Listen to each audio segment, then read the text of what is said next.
Magandang araw ho sa inyo lahat. Ngayon po ay Tuesday. It's our prayer and exhortation. Tayo po ay manalangin ng aming Ama. Ang kapayapaan niyo maghari sa pamilyang Pilipina at ang kaligtasan ay dumating sa bawat isa sa pangalan ni Jesus. Amen.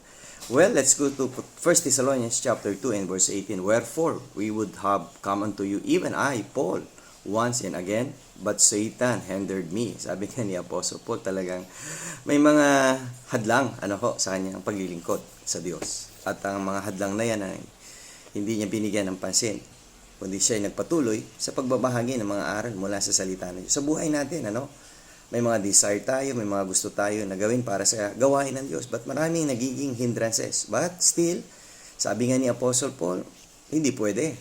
Kailangan magpatuloy tayo sa paglilingkod sa Diyos. Dahil pag tayo tumigil sa paglilingkod sa Diyos, marami mapapahamak. Maraming hindi makakakilala sa Panginoon Kristo. Kaya nawa, kaibigan, magpatuloy lang tayo.